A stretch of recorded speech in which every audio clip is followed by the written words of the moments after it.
Oke, kita lanjutkan pertemuan kita selanjutnya di pertemuan 6 ya.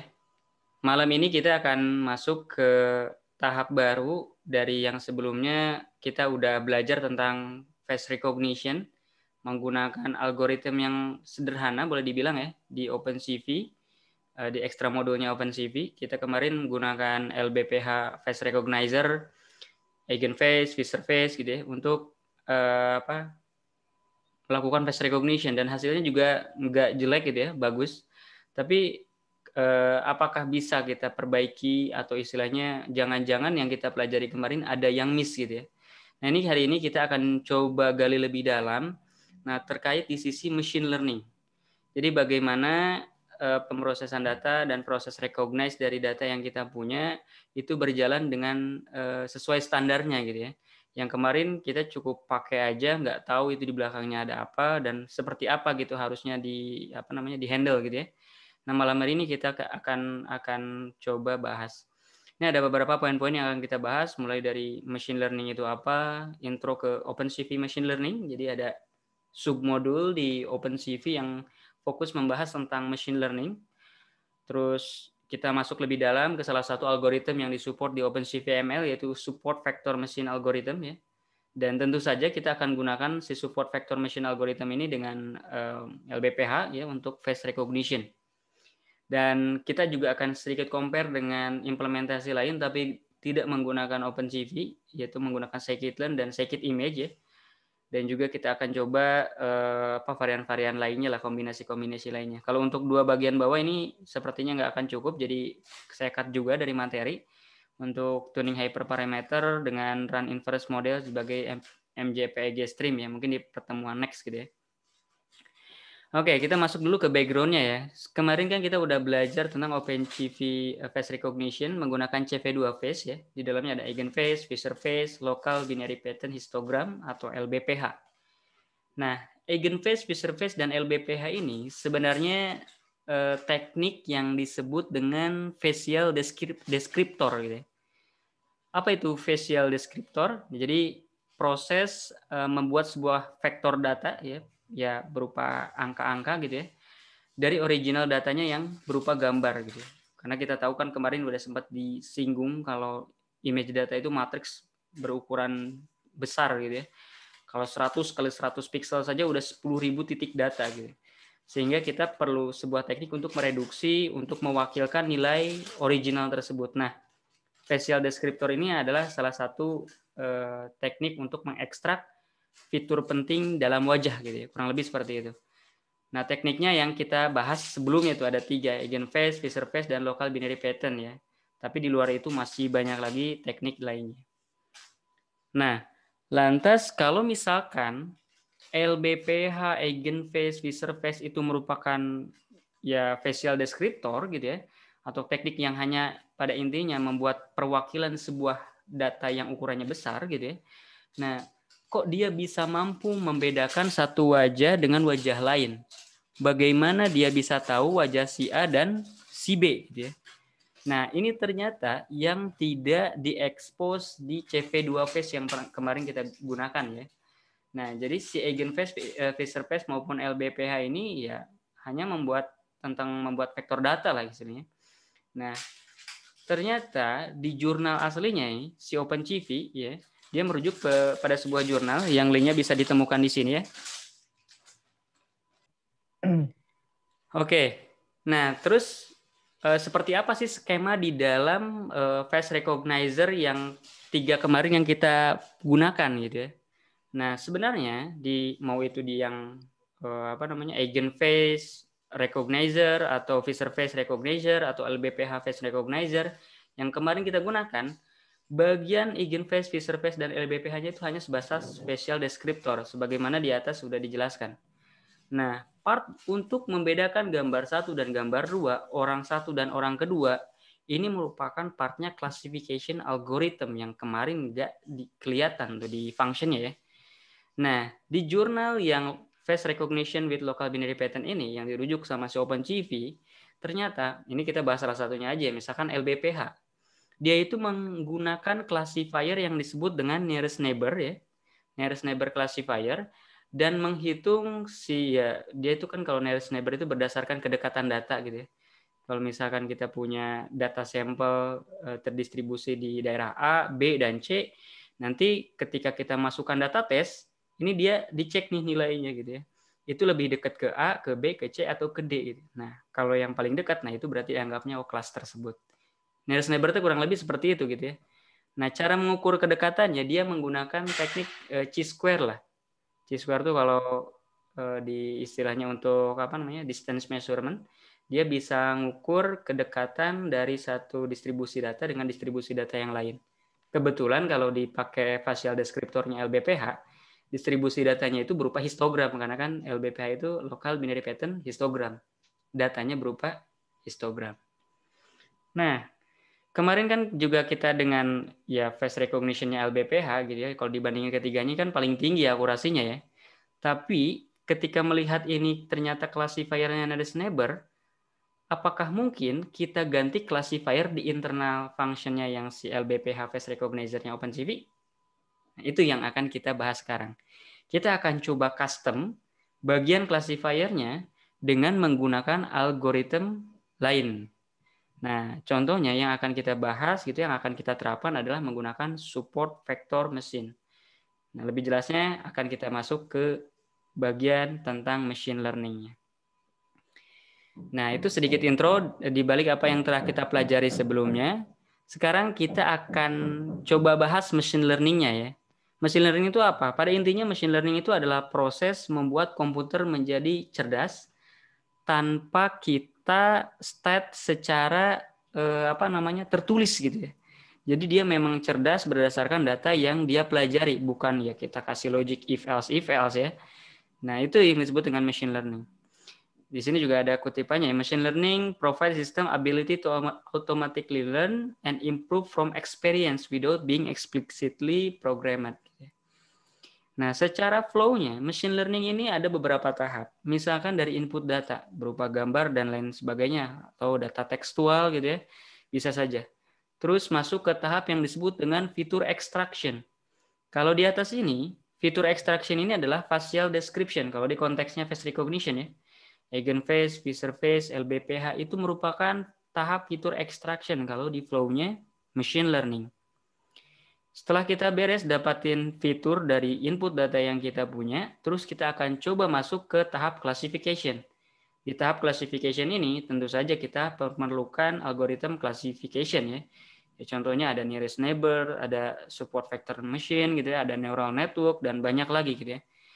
Nah, kalau misalkan sudah dimasukkan ke dalam algoritma classification, ya tentu saja ini sebutnya itu proses training lah ya. Nah, kita bisa menghasilkan sebuah model yang dapat mempredik inputan data yang diberikan.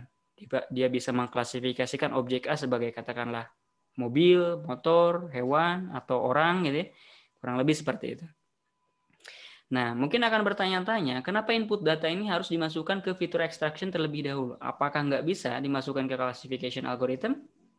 Ini berkaitan dengan yang pernah kemarin kita bahas, karena input data ini kadangkala itu size-nya itu tinggi, seperti di kasusnya face recognition karena pasti datanya berupa gambar, dan pasti gitu ya, kalau gambar originalnya titik datanya itu tinggi, banyak gitu ya, maka kita perlu fitur extraction hanya untuk menghasilkan data representatif yang lebih kecil, yang lebih compact, cukup mewakili data utamanya, tanpa harus kita load si matrix datanya yang sangat besar itu ke dalam classifier, gitu, ke dalam classification algorithm.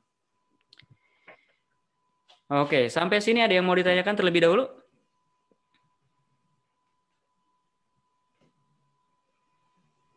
Kalau cukup, kita lanjut ya. Nah, sekarang kita akan coba bahas terkait datasetnya. Gitu. Nah, ini kan ada input data ya. Input data itu tentu saja kan yang sering kita sebut dengan dataset lah ya. Nah, dataset ini bisa beraneka macam gitu. Ada yang data bentuknya tabular, ada yang bentuknya gambar gitu atau file gitu ya, audio pun bisa. Nah, ini contohnya kalau misalkan data tabular ya. Kalau kita ngebayangin ada data tabular itu kayak sebuah file Excel lah. Dia punya ya tentu saja kolom name gitu ya. Dia punya kolom-kolom datanya dan dia juga punya row-row-nya ya, kurang lebih seperti itu. Yes. Nah, itu yang disebut dengan dataset tabular ya. Dia ada raw datanya gitu ya. Ini biasanya orang sebut instance juga gitu ya. Tiap kolomnya itu yang disebut dengan fitur gitu ya. Makanya kalau di atas tuh ada istilahnya fitur extraction gitu ya. Ya, tiap kolom data disebutnya tuh fitur. Nah, tapi bagaimana kalau misalkan di kasusnya kita, kan kita tuh pakai dataset gambar kalau di kasusnya face recognition gitu ya. Nah, ini contohnya dataset CIFAR nih ya. Dia ada gambar-gambar macam-macam ya, ada 10 kelas kalau nggak salah, ada tentang pesawat, mobil, burung, kucing, dan lain sebagainya gitu ya.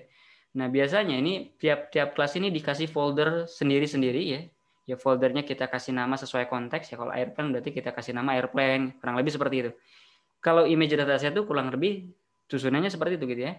Jadi gambar-gambar kita collect di dalam satu folder. Kita organize di dalam satu folder.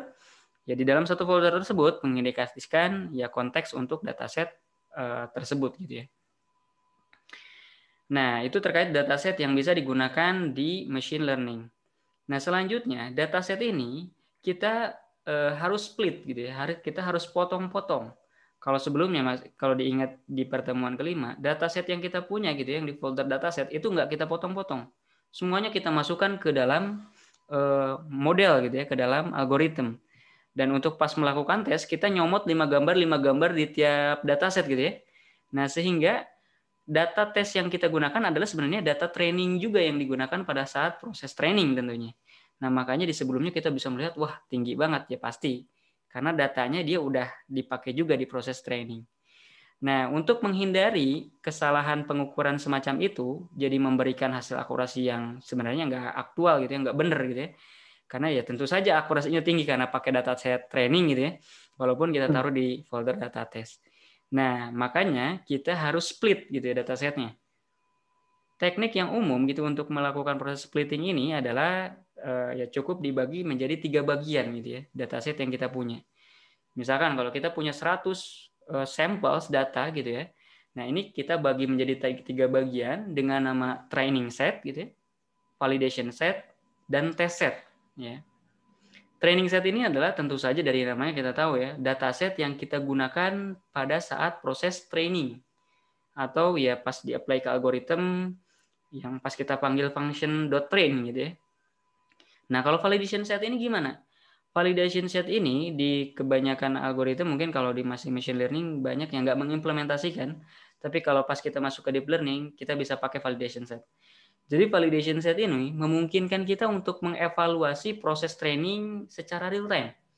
Apakah proses trainingnya berjalan dengan bagus gitu ya? Apakah akurasinya iterasi 1, 2 sampai seterusnya itu semakin meningkat, kan harusnya gitu ya. Semakin lama dia belajar, dia semakin akurasinya tinggi. Nah, kita bisa lihat dievaluasi secara real time dengan menggunakan validation set. Nah, terus apa test set gitu ya?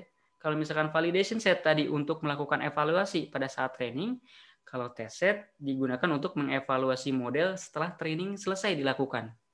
Walaupun sama-sama mirip-mirip ya, si validation set dan test set ini tugasnya mirip-mirip gitu, mengevaluasi model. Tapi beda waktunya. Kalau validation set itu berbarengan pada saat training, kalau test set dilakukan pada saat setelah dilakukan training gitu ya, modelnya udah jadi. Gitu. Itu perbedaan dari 3 blok training set, validation set, dan test set gitu ya. Kalau di machine learning mungkin kita hanya akan bagi menjadi 2 bagian Mas, training set dan test set saja. Mengingat karena proses training data kalau pakai machine learning algorithm itu memang nggak memakan banyak waktu gitu, relatif cepat, sehingga validation set tidak perlu dilakukan gitu ya. Cukup kita lihat aja pas test set. Kalau hasil test setnya bagus, ya udah kita pakai itu. Kalau masih jelek ya ulangi lagi proses training. Nah, terus kapan dipakainya validation set? Ini bermanfaat manakala kita berkecimpung atau udah menggunakan teknik seperti deep learning. Karena deep learning ini di banyak kasus itu sangat sulit untuk dilakukan proses training. Selain karena berat gitu ya proses trainingnya, dia juga memakan waktu yang lama. Bayangkan kalau misalkan contohnya, saya pernah nge-training algoritma recurrent neural network gitu ya. Ya nama spesifiknya itu LSTM gitu ya. Itu satu iterasinya itu butuh waktu nyampe 1 jam untuk ngeproses 100.000 sampel data, Mas. Satu iterasinya 1 jam. Nah, itu harus paling enggak ya kita iterate sampai 10 kali gitu ya, sampai akurasinya tinggi, errornya rendah. Nah, kalau misalkan satu iterasinya 1 jam, berarti kan untuk beres di trainingnya sampai beres itu butuh waktu sampai 10 jam kan? Nah, Ya, kalau misalkan kita tanpa validation set, kita tahu model kita jelek setelah 10 jam kemudian. Karena kita baru bisa apply test set kan setelah modelnya jadi, berarti oh 10 iya, iya. jam kemudian. Iya. Nah, kan jadi kayak tebak-tebak buah manggis gitu istilahnya. Kita baru tahu 10 jam kemudian. Gimana sebelum kita 10 jam kemudian kita bisa evaluasi, oh di step pertama, oh ini ternyata akurasinya aja udah jelek 0,6. Paling-paling di iterasi ke-10 juga nyampe 0,7 misalnya kayak gitu ya. Nah, itu kita ngeceknya dari validation set. Di sana ketahuan tuh akurasi dari validation setnya berapa. Bukan akurasi dari training set ya. Kalau akurasi dari training set pasti bakal akurat. Karena kan dia belajar pakai training set gitu. Kalau validation set kan data yang nggak pernah dia lihat, nggak pernah dia pelajarin, tapi dia teskan ke dalam validation set. Maksudnya untuk itu. Cukup nangkep tujuan dari validation set dan test set? Iya Mas. Oke, siap. Berarti data baru ya yang nggak di training ya. Kalau misalkan gambar tuh gambar baru lah ya, foto baru Betul. gitu. Jadi kalau misalkan contohnya kita punya 100 gambar nih, Mas. 100 gambar gitu ya. Berarti kalau proporsinya katakanlah 50% untuk training set, berarti 50 gambar untuk training set, 25 gambar untuk validation set, kalau diambil 25% proporsinya ya, dan 25 gambar untuk test set. Dibaginya kayak begitu gitu ya. Iya Mas, iya Mas.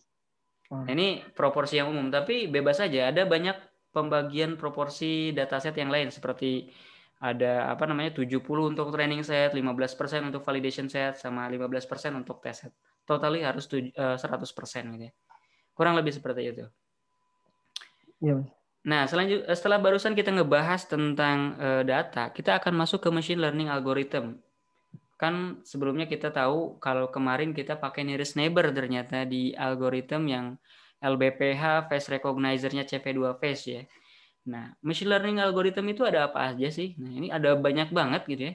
Kalau udah ngebahasnya machine learning algorithm gitu ya. Kenapa bisa banyak? Ya tentu saja karena kebutuhannya juga banyak gitu ya. Tergantung konteks kita. Apa yang mau kita achieve gitu ya. Tergantung juga kasus yang kita hadapi. Ada yang tipe machine learning-nya itu yang supervised, ya artinya yang selama kita gunakan gitu ya, perlu data. Ada yang sifatnya unsupervised, Iya. dia nggak perlu data. Kalau yang unsupervised. Kalau ada yang sifatnya juga reinforcement gitu ya, jadi kombinasi. Nah, kita akan bahas di bagian supervised-nya saja biar nggak ngelebar. Jadi si modelnya perlu data untuk dilatih gitu ya, untuk belajar, dan nanti dia bisa merecognize data test gitu ya, dan mengecekkan dengan data training yang pernah dia pelajari. Kasusnya ada macam-macam yang bisa diselesaikan di kasusnya machine learning supervised ini ya, supervised machine learning. Ada kasus regression gitu ya. Regression ini kasus-kasusnya contohnya weather forecasting gitu ya, atau misalkan analisa saham gitu ya misalkan, atau macam-macam gitu ya. Itu kasus-kasus regresi atau memprediksi biaya rumah di tahun kapan ya. Itu kasus-kasus regresi. Nah, ini algoritmnya ada linear ya, fungsi linear biasa gitu ya, mx plus c gitu ya, atau fungsi polinomial gitu ya. Polynomial interpolation. Ada juga decision tree, random forest gitu ya. Nah, terus juga ada kasus-kasusnya klasifikasi. Kayak face recognition ini masuknya ke kasus klasifikasi. Atau contohnya ya object detection itu masuknya ke kasus klasifikasi gitu ya. Membedakan objek 1, objek 2. Membedakan wajah si A, si B, si C. Itu kasus-kasusnya klasifikasi. Algoritmnya macam-macam. Ada nearest neighbors yang kemarin kita gunakan di LBPH gitu ya. Trees, logistic regression, naive bias, dan support vector machine. Masih banyak lagi sebenarnya. Ini secara garis besar yang umum digunakan. Nah, ini yang sempat sekilas barusan dibahas tentang support vector machine. Kita fokus ada 2 kasus ya, classification sama regression. Kalau classification tentang ya membedakan gambar satu atau data satu dengan data lainnya. Kalau regression ini lebih ke untuk mencari apa ya istilahnya, ya memprediksi gitu ya, lebih ke arah forecasting, yaitu bisa pakai regression. Kalau datanya continuous, biasanya kalau misalkan kita pengen tahu, ini kita punya data seperti ini, apakah ini masuknya classification atau regression? Kita cek datanya. Kalau datanya berbentuk kategorikal, berarti nanti kita harus pakai classification algorithm. Tapi kalau datanya continuous, berarti kita harus pakai regression algorithm. Kalau continuous itu contohnya misalkan data dari sensor gitu ya, atau data harga rumah tiap tahunnya gitu ya, itu pasti kita harus selesaikan dengan teknik-teknik regression. Tapi kalau datanya kategorikal gitu misalkan ya, kayak misalkan face recognition, gambar-gambar ini merupakan si A, gambar-gambar ini merupakan si B, itu kan kategorikal ya, di kategori-kategori itu datanya. Nah itu kita harus selesaikan dengan classification algorithm. Seperti itu. Nah itu sekilas tentang machine learning algorithm. Gitu ya. Ada yang mau ditanyakan sampai sini? Cukup sih Mas. Cukup. Oke, kita akan coba masuk ya ke OpenCV machine learning ya. Nah, bagusnya nih di OpenCV ini udah support machine learning sejak versi berapa ya? 3 ke atas mungkin ya. Saya juga lupa. Nah, ini dokumentasi resminya bisa dicek di sini ya. Dan cukup banyak list-list algoritma yang disupport sama si OpenCV ML ini. Ada naive Bayes gitu ya, normal Bayes sorry, nearest neighbor, support vector machine, decision trees, variable importance, boosting, random trees, dan neural network juga ada. Tapi belum sampai deep learning ya, mungkin sampai multi-layer perceptronnya aja gitu ya. Logistic regression juga ada. Nah ini dari sekian banyak algoritma yang disupport OpenCV machine learning gitu ya, OpenCV ML, kita akan fokus ke satu algoritma yaitu support vector machine. Nah, support vector machine ini memang dikhususkan untuk classification ya, tapi regression juga bisa sih. Nah, intinya bedanya apa gitu ya dengan yang nearest neighbor. Kalau nearest neighbor itu dia mengklasifikasikan data berdasarkan kedekatannya gitu ya terhadap data training yang diberikan. Jadi contohnya kalau ada grup data-data A, B, C gitu ya pas proses training, pas ngetes masuk dicek ini masuknya lebih dekat ke A, B atau C gitu ya. Tapi kalau di SVM konsepnya itu berbeda gitu ya. Dia membedakan data ini tergolong A, B dan C itu dengan membagi data yang ada dengan menggunakan sebuah konsep yang disebut dengan hyperplane, Mas. Hyperplane itu apa? Anggap aja hyperplane ini garis kalau untuk sekarang ya, untuk sederhananya ya. Jadi hyperplane itu bisa dibilang contohnya seperti ini. Jika kita punya dua distribusi data, yang hitam dengan yang putih ini gitu ya, yang dot putih ini. Berarti ini kasusnya itu binary classification gitu ya.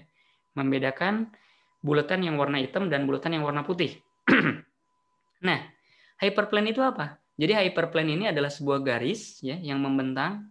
Contohnya kalau garisnya lurus ya, membentang memisahkan dua dataset ini gitu ya. Nah, kalau misalkan terkait memisahkan dua dataset ini, garis hyperplane-nya bisa kita tarik kemana aja sebenarnya. Bisa ini contohnya ada garis merah, yang biru, dan hijau. Bedanya apa dari ketiga hyperplane ini? Nah, kalau yang H1 ini yang warna hijau gitu ya, nah ini dia nggak melakukan separasi kelas dengan baik. Kenapa? Karena bisa dilihat ya, kalau misalkan kita tarik garis seperti ini tidak memisahkan bagian hitam dan bagian putih dengan baik, betul nggak? Ya. Harusnya yang bagusnya yang mana? Nih, tentu saja yang merah gitu ya. Yang merah bisa memisahkan area putih dengan hitam ya dengan baik gitu ya. Nah, ini sebutnya tuh ya hyperplane yang kita cari gitu ya. Kalau si SVM itu kita training untuk mencari batas-batas ini gitu. Kalau yang warna biru gimana? Betul sih, warna biru bisa memisahkan dua kelas ini dengan baik. Tapi jaraknya mepet gitu ya. Kalau ada data-data misalkan di bagian tes di area sini, bisa jadi ini keklasifikasinya ke area yang sebelahnya, bukan kelas yang sebenarnya. Nah, makanya hyperplane ini harus punya jarak yang cukup jauh gitu antar titik-titik data terluar sehingga bisa menghasilkan hyperplane yang boleh dikatakan maksimal margin lah ya, atau jarak ke batas-batas data terluar paling jauh. Contohnya ini kalau di sini konteksnya itu pakai garis yang warna merah ini. Nah, jadi kurang lebih si SVM itu seperti itu cara kerjanya. Dia akan membuat sebuah garis pembatas antara distribusi-distribusi data yang ada pada dataset yang kita punya gitu ya. Nah, lebih detail tentang hyperplane itu sendiri gitu ya. Tadi kan kita sempat singgung kalau SVM ini akan memaksimalkan margin ya. Margin di SVM ini gimana sih representasinya? Nah, margin di SVM ini pada intinya dia mencari jarak dari garis tepi hyperplane-nya terhadap batas-batas terluar dataset yang kita miliki. Kalau contohnya di sini ada distribusi data yang warna biru dan hijau, nah berarti marginnya itu adalah garis pembatas ya, kita bikin saja di sini garis-garis strip gitu ya untuk yang objek-objek paling terluar gitu ya. Data-data paling terluar dan yang bagian hijau juga ada gitu ya. Nah, jarak antara garis merah dengan strip-strip yang abu. Nah, ini disebutnya itu marginnya gitu, margin pada SPM. Nah, SPM di training ya tujuannya untuk apa? Memaksimalkan margin, mencari lokasi garis yang benar-benar bisa memisahkan dua distribusi data seperti ini. Nah, ini kalau kasusnya 2 kelas gitu ya. Kalau misalkan ada 3 kelas gimana? Ya tentu saja garisnya ada lebih dari 1 ya. Ya berarti ini garis 1 untuk memisahkan yang hitam dengan yang oranye dan putih gitu ya. Dan yang garis keduanya untuk memisahkan yang biru dengan yang atasnya. Berarti nanti ada paling tidak harus ada 2 atau 3 garis lah untuk memisahkan 3 distribusi data. Kalau misalkan kelasnya lebih banyak lagi, berarti lebih banyak garis lagi yang digunakan. Kurang lebih seperti itu cara kerjanya si SPM. Dia meng-create sebuah garis pembatas antara 2 distribusi data, ya tergantung gitu kelasnya ada berapa. Gitu. Nah, sampai sini ada yang mau ditanyakan terkait konsep dari SPM yang akan kita implementasikan? Mas, sebaran data itu kadang kan ada data-data outlier itu gimana tuh Mas? Nah, kalau Mungkin nggak data-data sih? mungkin aja pasti gitu ya. Karena kita yang namanya dataset bisa aja kita ada mislabeling gitu ya. Ternyata datasetnya harusnya masuknya ke kelas B, tapi ya kita labelin si C gitu ya. Tentu saja nanti hasilnya tuh bakal jadi jelek gitu ya. Hyperplane-nya gimana? Ya tentu saja nanti bakal ada katakanlah dot biru di area sini gitu ya. Dan ini juga nanti ya dia akan mencari garisnya nggak akan lurus nih kalau di sini ya. Nanti akan kita bahas yang disebut dengan hyperplane yang tidak lurus gitu ya. Kalau ini kan distribusinya tuh gampang gitu ya. Kita tarik garis lurus kepisah gitu ya Mas. Bayangkan kalau distribusinya itu yang meliuk-liuk gitu ya. Bahkan yang hijaunya tuh ada di tengah-tengah distribusi yang warna biru gitu. Itu gimana berarti? Nah berarti hyperplane-nya itu nanti berbentuknya itu non-linear atau nggak lurus. Nah, itu disebutnya tuh ya SVM yang akan kita gunakan nanti gitu ya. Ada macam-macam tipe hyperplane yang akan bisa kita create gitu ya, tergantung kasus yang akan kita hadapi gitu ya. Kalau kasusnya bisa dipisahkan dengan garis linear kayak gini, ya tentu saja pakai linear hyperplane seperti ini cukup gitu. Tapi kalau yang non linear berarti kan kita perlu non linear hyperplane gitu. Nah, seperti apa cara pakai yang non-linear, terus gimana cara ngegantinya menjadi linear, itu akan dibahas pas codingan nih. Ngeganti-gantinya itu di mana gitu ya. Oke Mas. Oke, selanjutnya kita akan coba masuk implementasikan SVM ini di OpenCV ya. Sebelum kita terapkan untuk face recognition, kita akan coba implementasikan untuk kasus sederhana. Contohnya kayak distribusi data kayak gini, ini kan kelihatan pasti kebagi 2 gitu ya. Hanya untuk menunjukkan benar nggak sih hyperplane itu ada di support vector machine gitu ya. Nah, kita seperti biasa import OpenCV, NumPy, Matplotlib, dan library OS ya. Nah, di sini seperti biasa ini akan saya generate dataset ya. Tapi karena ini hanya untuk sampel, saya akan generate dummy data gitu ya. Dummy datanya kurang lebih seperti ini ya. Ini ada data nilai 10, 0, 10, 10, 0, 0 gitu ya. Nah, ini pada intinya sih sederhana ya. Kalau 10 dengan 10 ini jadi 10 gitu ya. 0 dengan 10 jadi 10. Kalau 10 jadi 0 ini jadi 0. Kalau 0 dengan 0 jadi 0 gitu ya. Kenapa datanya seperti ini ya? Ini random aja ya. Ini kalau kita plot ya, ini kalau saya plot scatter dan untuk labelnya yang 10 ini saya kasih warna gitu ya. Warna merah gitu. Ini saya pakai color map rainbow. Nah, yang 10 warna merah, yang 0 warna ungu gitu ya. Nah, sehingga kan kalau distribusi datanya kelihatan kayak gini, kalau pakai SPM kan pasti garis pembatasnya itu akan di sini ya, Mas. Iya.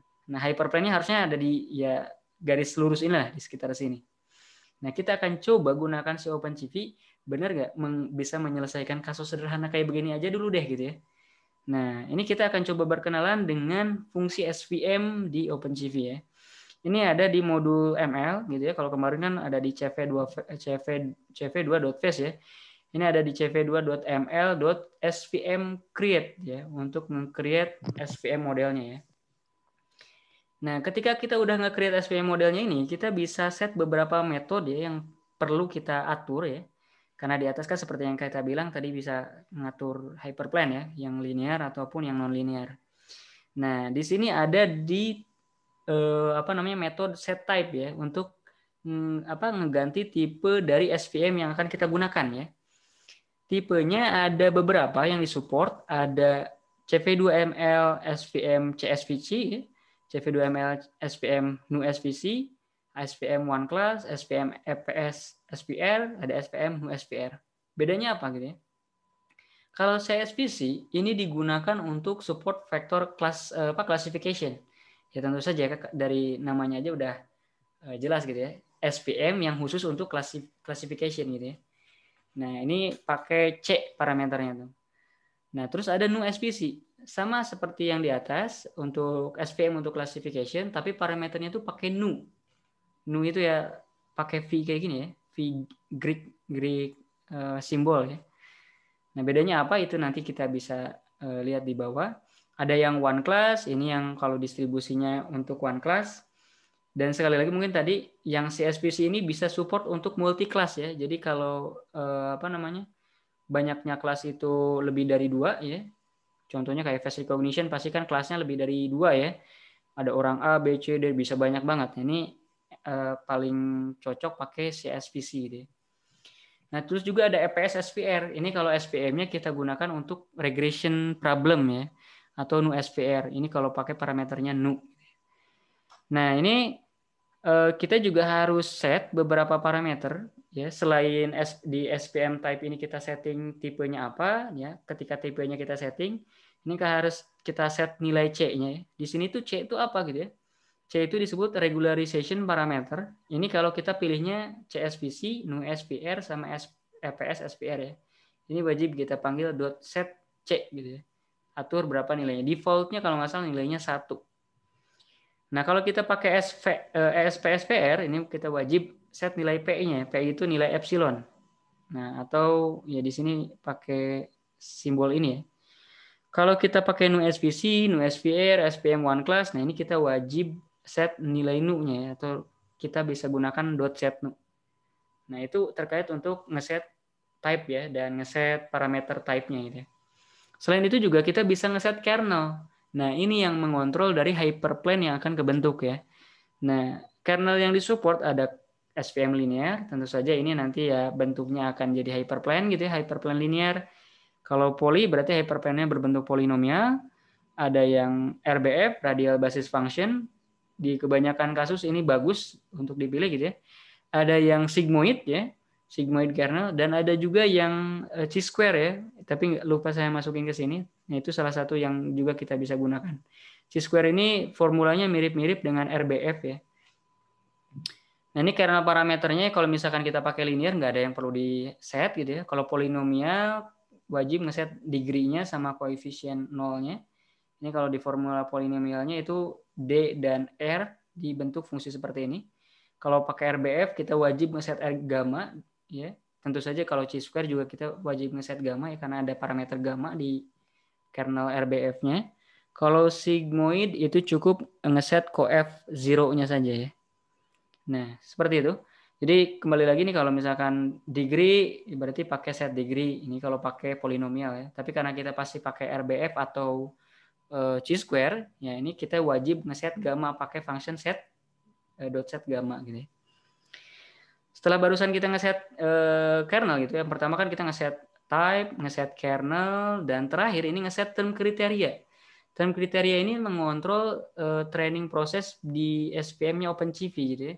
Jadi seberapa kali dia diiterate sampai dia berhenti proses training gitu ya. Ini kita bisa atur term kriterianya, apakah berdasarkan banyaknya iterasi, apakah berdasarkan epsilonnya gitu ya. Kalau epsilonnya atau jarak marginnya udah kecil gitu ya, berarti kita berhenti gitu di jarak di besar tertentu gitu ya.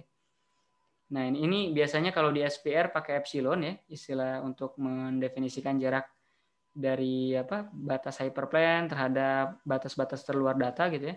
Ada juga kalau misalkan di support vector clustering, ini kita bisa set regularization parameter gitu ya. Intinya kalau regularization parameter ini pada intinya kalau kita pilih nilai yang gede itu bisa mengklasifikasikan dengan baik gitu ya, tapi boleh dibilang dia hasilnya itu jadi terlalu spesifik gitu ya, terlalu mengenal datasetnya dengan baik sehingga kalau dikasih data tes bisa jadi jelek gitu ya. Dia jadi pinternya itu cuma untuk data train. Kita harus pilih nilai nggak terlalu gede banget, nggak terlalu kecil banget. Biasanya 100 udah cukup gitu ya. Nah, di sini contohnya kalau satu nggak memisahkan dengan baik, tapi kalau C-nya gede, semuanya keambil, yang biru dan merah kepisahin. Tapi mepet banget kan gitu ya. Nah, kurang lebih seperti itu. Bedanya mengatur nilai regularization parameter. Nah, ini kita langsung aja coba ya. Ini tadi kan di atas kita perlu bikin objeknya dulu dari SPM create ya, dengan cara seperti ini. Kita pilih SPM tipenya, kita pakai CSVC karena kasusnya untuk classification ya. Dan ini kita karena kasusnya ya datanya seperti ini pasti pakai linear lah ya, cukup ya. Ini kita pakai CV2ML SVM linear dan kita set. Ini saya kriterianya pakai max iterasi ke 100 berhenti gitu ya. Kurang lebih seperti itu. Ini kita running aja seperti ini. Nah, untuk nge-trainingnya gimana? Tinggal panggil aja svm.train. Nah, masukin training datanya, xtrain. Ya, di sini saya udah punya si xtrainnya dan si trainnya. Kalau saya udah training seperti ini, nah ini saya bisa plot resultnya ya. Ini cuma ngeplot biasa. Saya panggil svm.predict untuk tiap titik data. Jadi kan ini kan matriks ukuran 10 kali 10 ya. Jadi saya cek di titik ini, saya cek di titik ini, berapa nilainya masuk ke merah atau yang ungu gitu ya. Kurang lebih seperti itu. Saya akan predik untuk tiap kemungkinan data. Jadi si SPM cuma ngasih 2 titik ini, ya. Pas training gitu ya. Nah, kita pas testingnya kita akan coba iterate ke semua possibility titik yang ada di 10 kali 10 matriks ini. Harusnya tuh merahnya sampai ya 5, ya di bawahnya ada ungu gitu ya. Ini kalau misalkan kita upload gitu ya, kita predik untuk tiap kemungkinan data di matriks 10 kali 10 tadi. Dan kita convert ke NumPy. Nah, di sini kita show. Nah, bisa dilihat ya. Ini kalau misalkan pakai distribusinya si hyperplane-nya linear. Bisa dilihat kalau si SVM bisa memisahkan dengan baik posisinya tepat di tengah-tengah gitu ya. Nah, tapi kan ini kan cukup mudah gitu ya. Kurang lebih seperti itu. Coba mungkin kita mainkan distribusi datanya itu biar kayak sedikit berubah gitu ya. Contohnya kalau di sini saya ganti jadi 10 gitu ya. Yang tadinya 0. Ini distribusi datanya bakal seperti apa? Nah, bentuknya jadi seperti ini. Kalau bentuknya seperti ini, kira-kira hyperplane-nya bakal kayak gimana, Mas? Harusnya miring kayak gini ya, di area sini ya. Iya.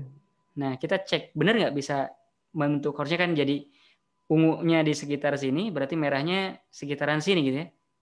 Tapi apakah bisa kayak gini atau malah mepet ke arah sini gitu ya? Nah, kita lihat aja lah. Pakai kernel yang linear gitu ya.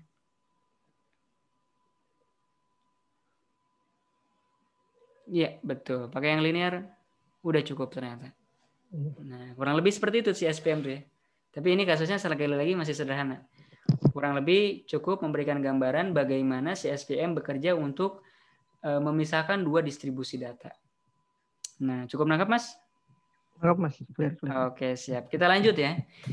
Nah, ini mungkin sedikit kita coba implementasikan lagi gitu ya. SPM dengan LBPH. Kenapa pakai LBPH ya? Karena di pertemuan sebelumnya kita tahu LBPH face descriptor-nya lebih bagus dibandingin eigenface dan Fisher-Face ya. Tadinya saya mau pakai eigenface tapi nanggung mending pakai LBPH aja biar lebih bagus. Nah, ini perlu kita install scikit-learn dan scikit-image dulu ya. Kalau di Jupyter Lab tinggal kita install di sel seperti ini pakai tanda seru depannya. Kita bisa install si scikit-learn dan scikit-image ya. Nah, setelah itu kita load datasetnya. Ini fungsinya mirip-mirip dengan yang pertemuan sebelumnya ya. Terus kita ya di sini pakai OS list dir, baca tiap dataset di folder data ini ya. Kita punya dataset yang sama seperti sebelumnya ya. Ada Colin Powell dan lain sebagainya. Jumlahnya masih sama. Kita baca cuma 70 data awal ya. Dan kita filter yang ekstensinya hanya JPG aja. Kita baca terus kita append di list yang namanya image.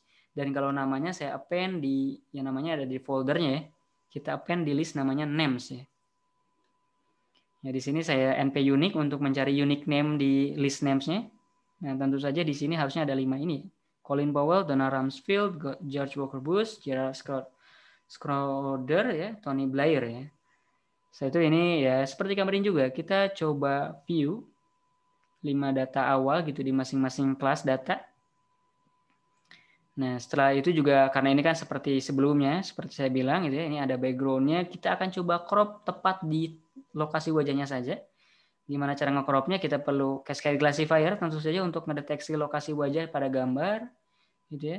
Terus kita bikin fast detect, ini yang sebelumnya juga kita gunakan ya. Mungkin nggak perlu dijelasin lagi lah ya. Nah ini kita apply crop untuk semua gambar ya. Kita panggil fast detect-nya. Kita apply crop di semua list images yang kita baca tadi. Nah kalau nggak ada ya kita delete di list names-nya gitu biar akur jumlah yang cropped image yang face-nya gitu ya dengan list names yang aktual.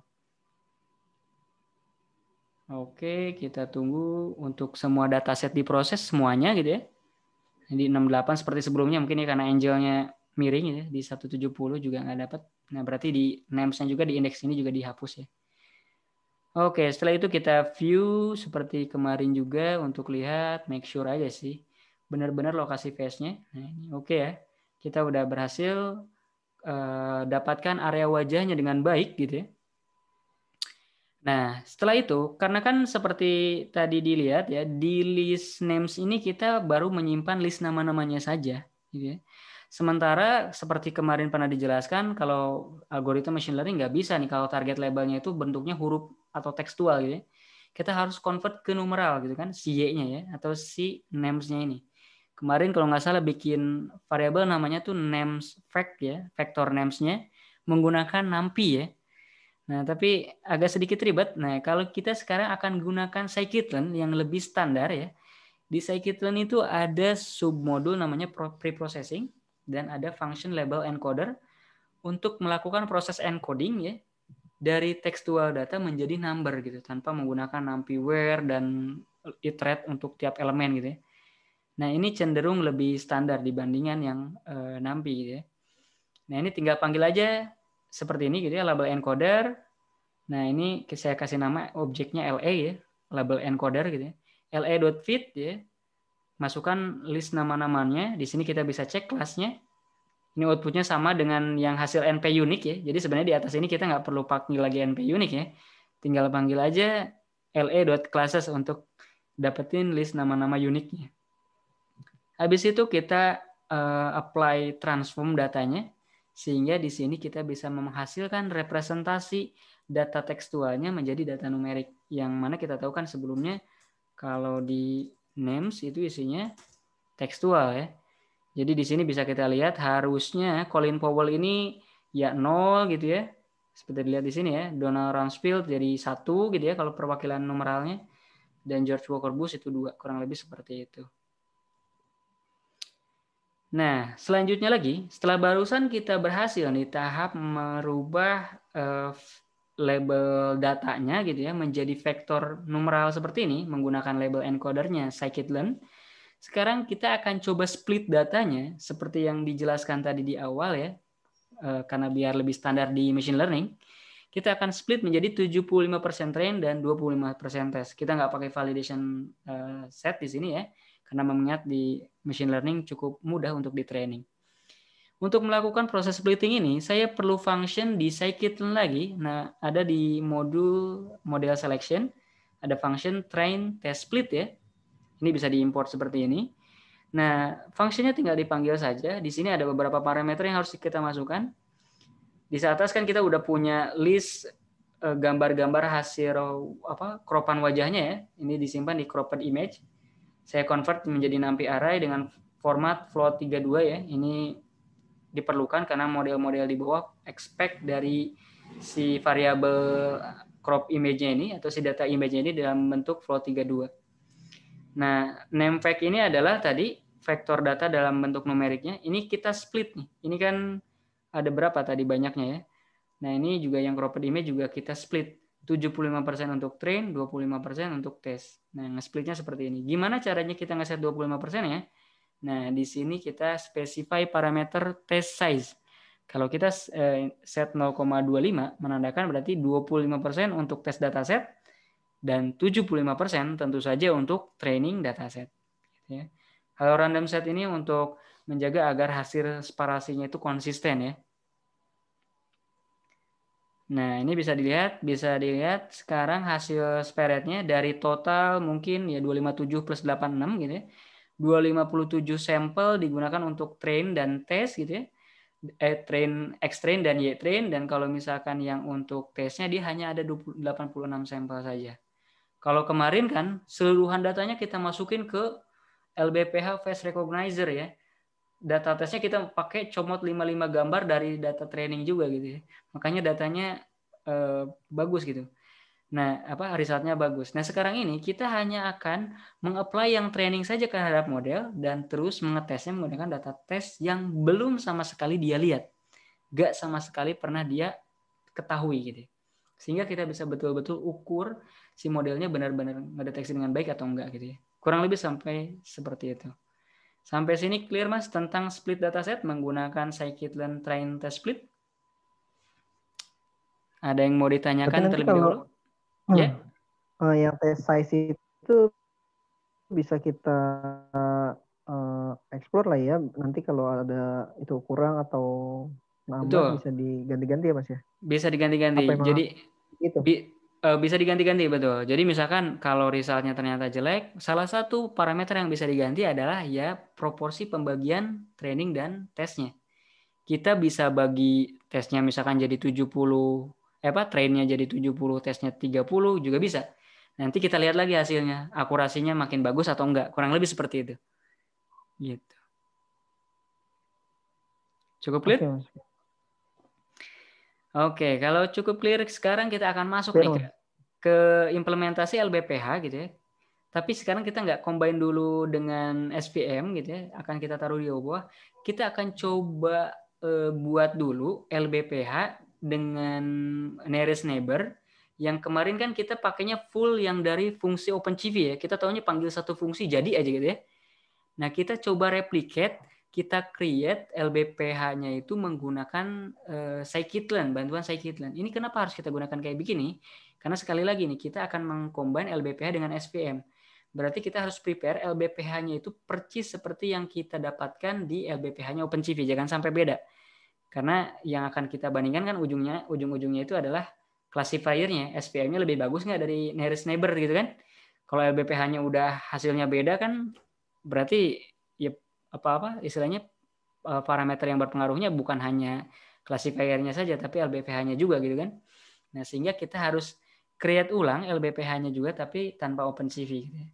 Nah, kenapa tanpa OpenCV? Karena kebetulan di OpenCV itu setahu saya belum ada function yang hanya menghitung histogram LBPH-nya saja gitu. Dia langsung LBPH face recognizer gitu ya. Outputnya langsung ngeklasifikasi seperti itu. Nah, terus apakah ada LBPH ini bisa kita dapatkan dari library lainnya? Ini ada di scikit image ya. Makanya di atas tadi kita install scikit image, Mas. Jadi kita akan create LBP image-nya menggunakan scikit image di samping yang sebelumnya kita pakai menggunakan OpenCV gitu. Terus kita compare. Kalau hasilnya konsisten, dekat-dekat, ya berarti yang kita cloning ini udah sama dengan implementasi yang ada di OpenCV gitu ya. Oke, ini ada library local binary pattern ya, nama functionnya itu ada di scikit image modul features ya. Nah, local binary pattern ini sederhana ya. Jadi mungkin mengulas sedikit tentang local binary pattern-nya. Kemarin mungkin kurang dibahas detail ya. Local binary pattern itu kan kemarin dibahas sekilas kalau dia akan membuat sebuah ya dia akan evaluasi satu titik, terus dia akan lihat surrounding value-nya gitu ya. Ini misalkan kalau dia pilih number of point surrounding-nya 8, berarti ada 8 titik di sekitarnya. Terus dia calculate nilai binary-nya ini gitu ya, di thresholding dulu, nilai binary-nya apa, terus di-convert ke desimalnya. Betul kan kemarin kita jelasin seperti itu ya? Iya, Nah, di local binary pattern ini sebenarnya jarak dari titik tengah ke piksel yang menyelubunginya ini disebutnya itu radius gitu ya. Ini bisa kita ubah-ubah ya. Dan juga banyaknya titik yang menyelubunginya juga nggak harus 8, bisa banyak lagi gitu ya, bisa kita ubah-ubah. Nah, kalau di scikit image parameternya itu disebut P dan R. P ini adalah banyaknya titik, R ini adalah jari-jari. Nah, defaultnya tentu saja P-nya itu ada 8, jari-jarinya adalah 1 ya. Nah, kalau kita jari-jarinya pilih 2 akan seperti ini dengan P-nya 12 gitu ya. Pasti ada 12 titik. Kalau pilih P-nya 24 tentu saja lebih banyak lagi dan radiusnya juga ini ada 3 pixel gitu ya. Kurang lebih seperti itu. Nah, local binary pattern di scikit image cara gunanya seperti itu. Di OpenCV kemarin juga sama seperti itu ya local binary pattern-nya itu. Di function LBPH face recognizer-nya itu walaupun kemarin nggak kita setting ya. Langsung kita pakai aja. Default-nya itu untuk si number of point-nya atau si P-nya dan radiusnya atau si R-nya itu adalah 8 dan 1 gitu ya. Nah ini ya, saya cantumin di sini default OpenCV LBPH recognizer, P-nya 8, R-nya 1 gitu. Nah, sekarang kita akan coba implementasikan gitu ya. Apakah bisa si local binary pattern yang ada di scikit image ini mengkalkulate histogram gitu ya. Nah, ini kita running aja, P-nya 8, R-nya 1 ya.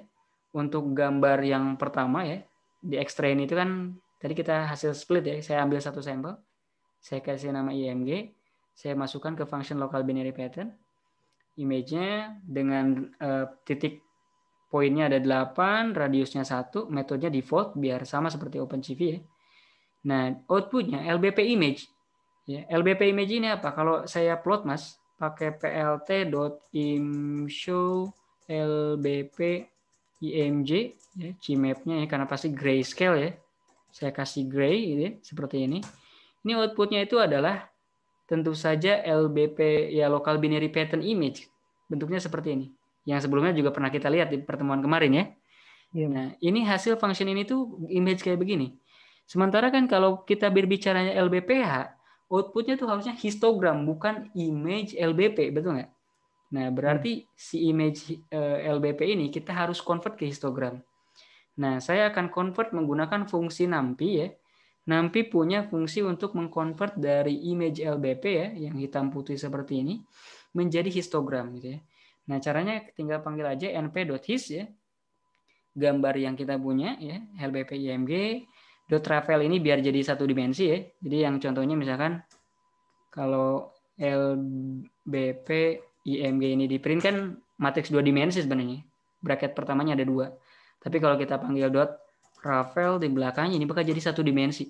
Nah, jadi diserialisasi gitu ya. Semua row dan kolomnya itu dijejerin jadi satu gitu Mas, kurang lebih seperti itu. Kenapa kayak begitu ya? Karena memang si fungsi NP histogram butuh kayak begitu lah ya. Kalaupun enggak, kalau nggak salah dia di internalnya bisa handle, tapi nggak apa-apa. Untuk sekarang kita ikutin aja standarnya dia.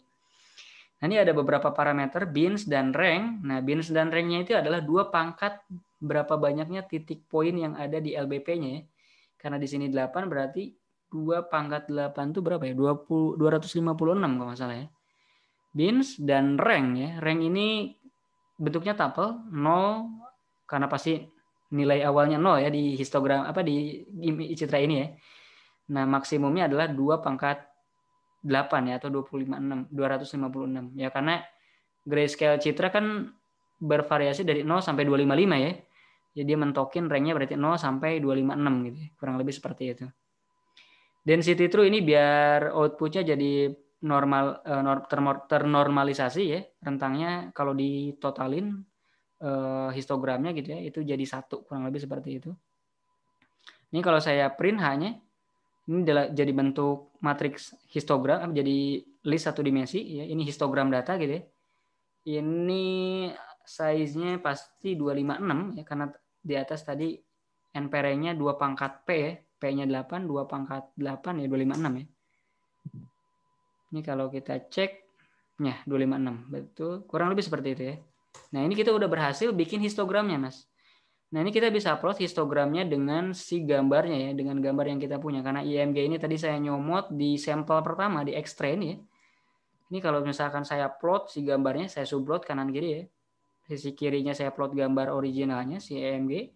Dan sisi kanannya saya plot si histogramnya pakai plt.bar. Ini berarti karena ada 256 ya, berarti ada 256 di sisi aksis X-nya.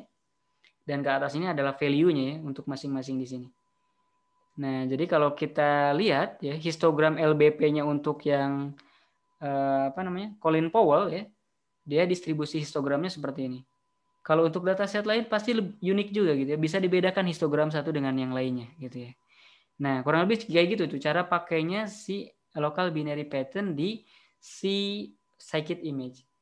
Kalau di internalnya OpenCV kita cek kurang lebih juga sama gitu ya. Tapi nggak diekspos. Dia yang dieksposnya cuma LBPH face recognizer-nya aja gitu ya. Kurang lebih seperti itu. Nah, dari bekal barusan kita udah tahu ternyata LBPH-nya di scikit image seperti itu. Kita combine nih dengan nearest neighbors. Karena kan ceritanya katanya di OpenCV, implementasi yang di OpenCV gitu ya, LBPH Face Recognizer-nya itu dia menggunakan LBP ya, terus classifier yang menggunakan nearest neighbor, dan dia metriknya menggunakan chi-square seperti yang tadi di atas saya sebutkan, Mas. Nah, kita sekarang akan replicate. Barusan kan kita udah bahas LBP-nya pakai scikit-learn gitu ya. Classifier-nya pakai nearest neighbor gitu ya. Terus metriknya pakai chi-square. Nah, ini karena pakai nearest neighbor, kita coba import dulu nearest neighbor-nya gitu ya. Nah, setelah nearest neighbor-nya diimport ya.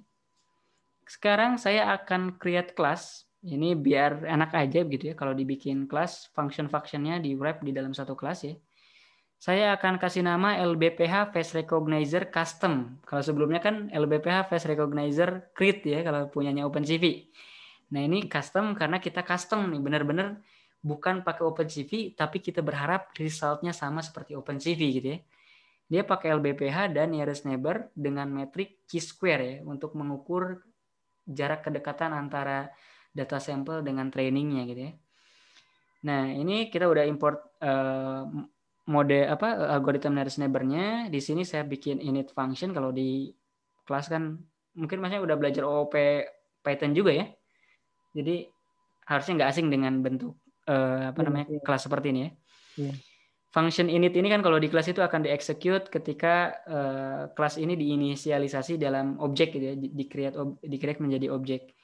Nah, pas inisialisasi saya create objek, create objek metode di dalamnya ya, name. Ya intinya dia manggil si function nearest neighbor-nya ya, si algoritma nearest neighbor-nya. Saya set neighbors-nya 1, berarti dia cari ke tetangganya cuma satu step aja gitu ya, satu nilai dengan radius 0,4 gitu ya. Dia narik ke sekitar 0,4. Nah, ini metriknya pakai chi-square. Chi-square-nya ini saya self-define, saya buat sendiri function-nya. Pakai function di sini saya create di dalam kelasnya namanya chi-square distance. Ya kalau chi-square ya rumusnya kayak gini-gini aja ya. Chi-square aditif ini kalau nggak salah sebenarnya ya. Jadi karena ini kita compare histogram, berarti ya histogram kuadrat pangkat 2 dibagi total histogramnya, terus jumlahkan dikali gamma. Gammanya di sini set 0,5 gitu ya. Ini fungsi chi-square-nya ya. Nah ini saya masukkan ke nearest neighbor. Jadi si nearest neighbor ini mengukur kedekatan. Oh ini dia bisa menjustifikasi. Oh ini loh si A, ini loh si B, si C.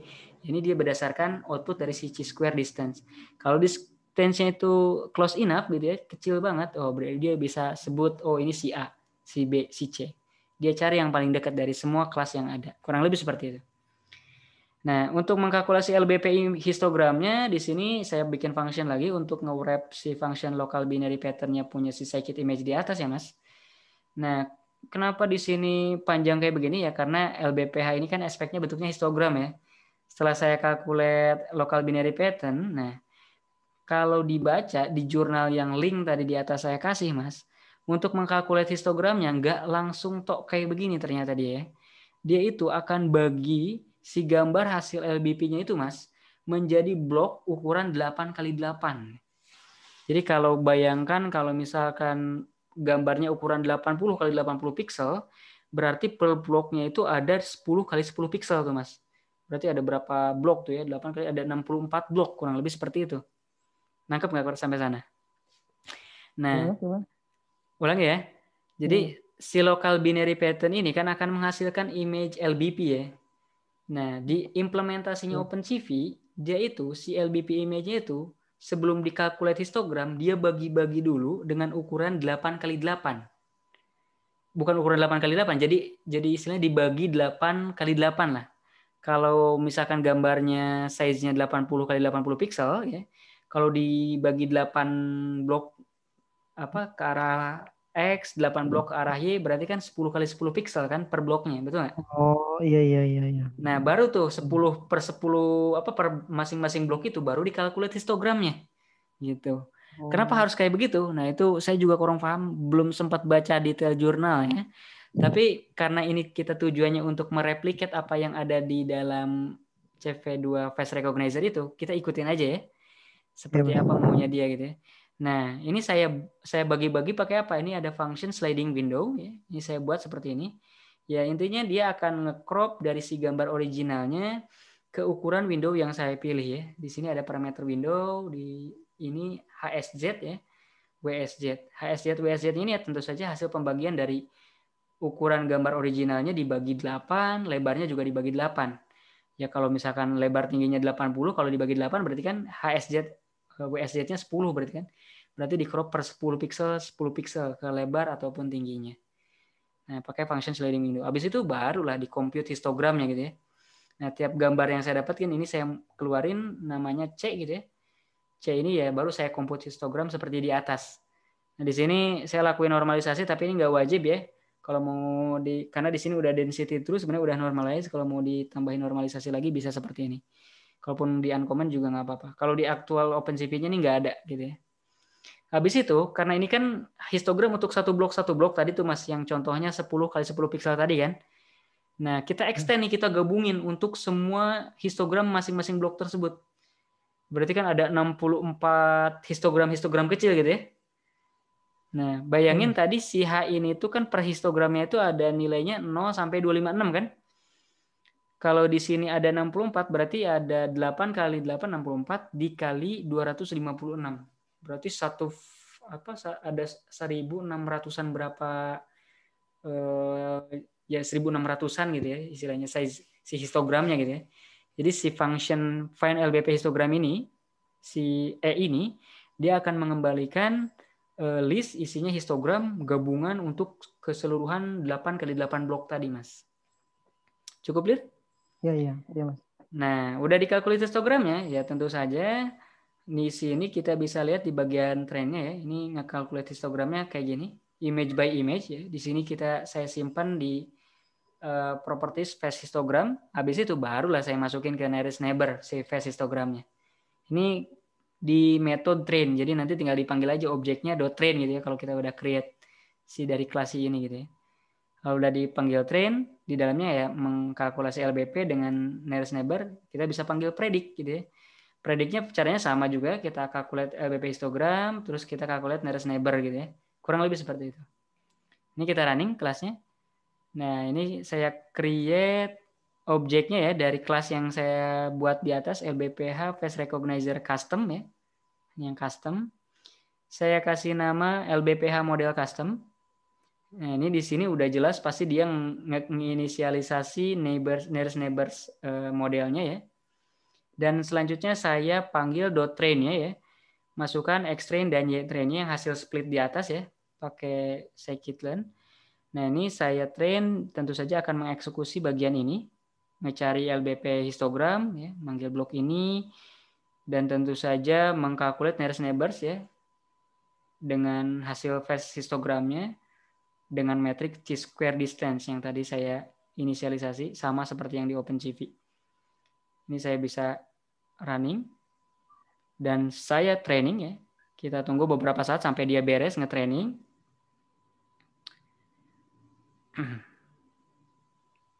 Tunggu, ini lebih lama dari yang kemarin ya. Nah, kita predik resultnya. Prediknya ini nggak pakai ngebaca dulu folder test ya, karena kita kan udah punya data X test ya. Nah, ini bedanya gitu. Kalau misalkan kita pakai split training itu lebih sederhana. Ya kita tinggal masukin X test, di sini kita kasih nama aja Y predict gitu ya. Nah, Y predict ini kita akan compare dengan Y test gitu kan. Y test ini adalah kan data yang aktualnya gitu ya. Untuk X test 0, Y testnya berapa gitu ya. Nah, Y predict ini hasil prediksinya. Berarti kan untuk mencari seberapa akurat, kayak kemarin kan ngeprint confusion matrix, ngeprint classification report, yang kita akan bandingkan adalah si predict, Y predict dengan Y testnya. Nah, cukup clear kan? Iya Mas. Nah, ini kita bisa apply ke prediction modelnya gitu ya. Kalau ini sudah selesai, ngepredik untuk semua data test set gitu ya. Nah, kita import seperti function yang kemarin juga ya. Untuk nampilin plot confusion matrix ya. Tapi di sini kita panggil dulu function confusion matrixnya punya si scikit-learn. Dan kita print pakai plot confusion matrix, masukin confusion matrixnya, labelsnya juga ya. Dan kita kasih nama LBPH custom gitu ya. Nah, di sini bisa dilihat resultnya cukup bagus, walaupun di sini banyak yang terklasifikasi jelek. Kalau kemarin dilihat cuma satu doang yang melenceng ya, tapi itu kan kita pakai dataset trainingnya ya. Pakai dataset yang training, makanya tinggi banget gitu kan hasil akurasinya, betul nggak? Nah di Iya. sini bisa kelihatan yang George Walker Bush ini banyak ke klasifikasi ke area lain ya. Dan kita lihat aja lah classification reportnya ya untuk melihat precision, recall, dan akurasinya. Akurasinya cuma 0,8. George Walker Bush precisionnya tinggi tapi recall-nya rendah gitu ya. Semua yang George Walker Bush diklasifikasi sebagai George Walker Bush, tapi ada data George Walker Bush diklasifikasikan sebagai data lain. Makanya di sini recall-nya rendah. Definisi precision dan recall yang kemarin saya jelasin. Nah, ya lumayan lah kalau 85 ya. Nah, tapi kita kalau kayak begini, benar nggak? Kita perlu cek juga kan, kita cross check dengan hasil yang si LBPH Face Recognizer-nya yang punya si OpenCV gitu. Nah, ini saya tambahin di sini. Ini kan kalau pakai LBPH Face Recognizer kita nggak perlu bikin kelas-kelas kayak begini ya, udah ada, kita tinggal panggil, lebih sederhana. Tapi ya kita tidak tahu isinya seperti apa ya. Ternyata isinya itu seperti ini gitu ya. Isinya itu di dalamnya ada nge-create LBPH histogram function, terus apply ke nearest neighbor algorithm dengan menggunakan chi-square metric gitu ya. Nah, di sini kita akan combine dengan hasil yang punya si LBPH Face Recognizer create-nya si OpenCV. Nah, kalau akurasinya juga dekat-dekat sekitar sini, berarti hasilnya konsisten gitu ya. Kelas yang kita buat di atas itu mewakili si LBPH Face Recognizer yang ada di OpenCV. Setelah itu barulah kita ganti aja si nearest neighbor-nya dengan SVM. Kita predik ya, tapi dengan ini dari function modelnya LBPH ya, menggunakan LBPH Face Recognizer. Dan kita plot confusion matrixnya. Ya, di sini juga mirip-mirip. Di sini juga George Walker Bush ada 31. Ya mungkin nggak terlalu jauh mungkin ya. Kita coba classification reportnya. 87.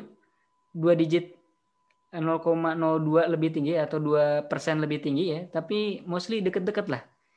Berarti kurang lebih implementasi yang kita terapkan nih Mas di scikit-learn ya, dengan yang di OpenCV udah mendekati. Isinya function yang kita gunakan, yang katanya juga pakai nearest neighbor dan juga pakai chi-square distance, itu terbukti benar di dalam OpenCV yang ada di function LBPH Face Recognizer itu isinya pada intinya itu seperti ini.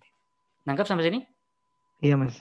Nah, Mas, ya itu kan ada yang kita bikin custom tuh ya, betul. yang di layar ya. Kenapa nearest neighbor-nya itu Mas milihnya 1 Mas? Nearest neighbor, oh ininya parameternya 1. Parameternya iya. Parameter ini sebenarnya itu kalau misalkan kita untuk similarity measurement kayak histogram itu kan satu dimensi gitu ya. Nearest neighbor ini kalau misalkan kita cuma untuk compare histogram 1 dengan histogram 2, apalagi cuma chi-square distance, itu kita cukup pilih neighborsnya cuma 1. Karena nggak kayak gambar matriks 2 dimensi, neighborsnya bisa ke berapa, misalkan arah kiri berapa, dan radiusnya juga bisa besar gitu ya. Oh. Karena dia cuma satu dimensi kan, kembali data histogram itu flat gitu. Kebayang nggak Mas? Iya Mas. Bedanya ya cuma histogram 1 terhadap histogram 2. Bukan seperti kayak ngebandingin 2 dimensi image, gambar 1 dan gambar 2. Neighbor-nya bisa aja banyak gitu kan.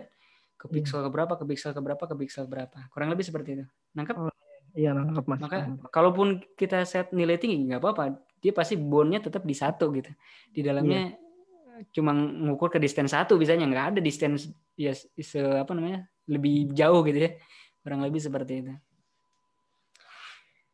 Iya Mas. Nangkep Mas.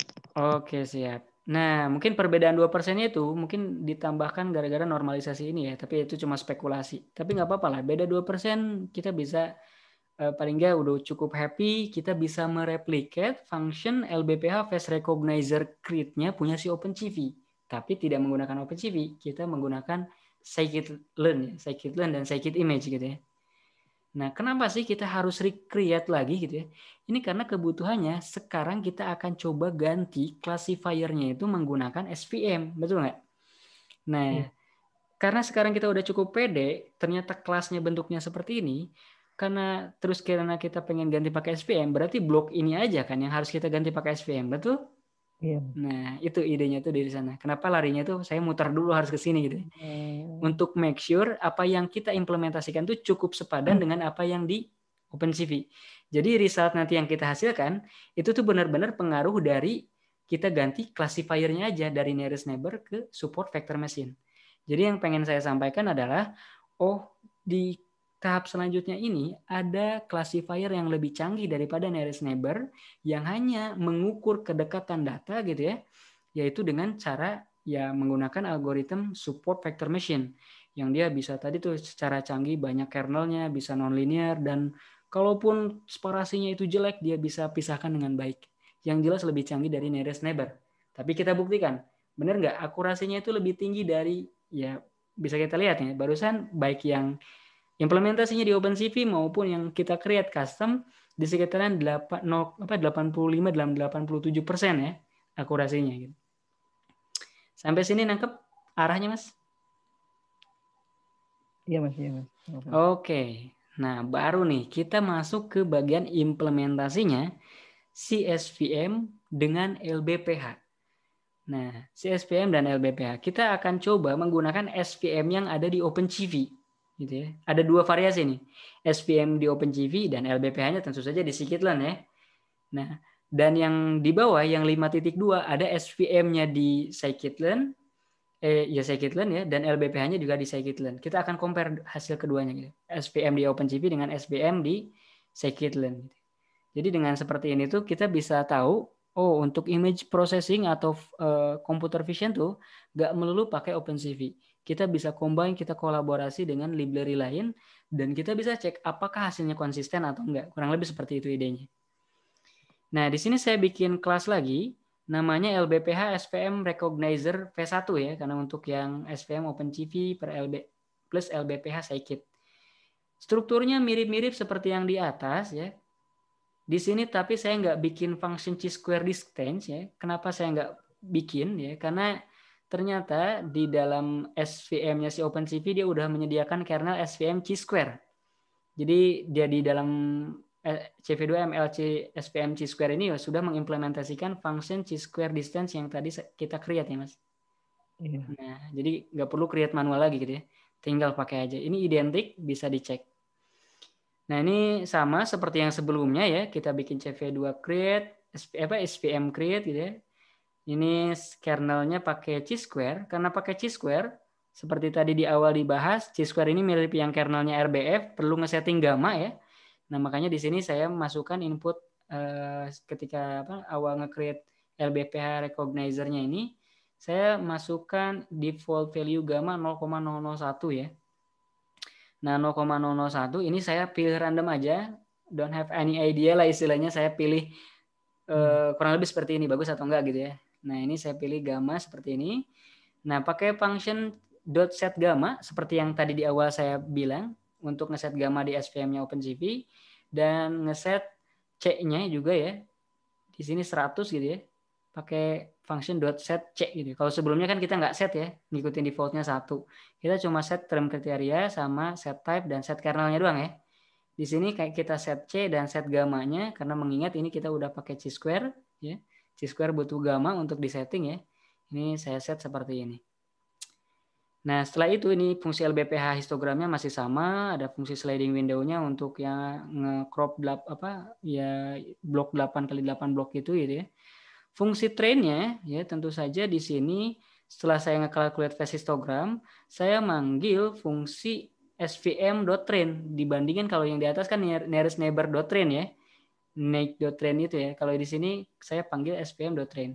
Jadi secara struktur sama, cuma diubah bagian model classifier-nya saja, dan tentu saja inisiatornya di sini juga kita ganti ya, yang tadi nge-initiate nearest neighbor menjadi nge-initiate SVM ya, kurang lebih seperti itu.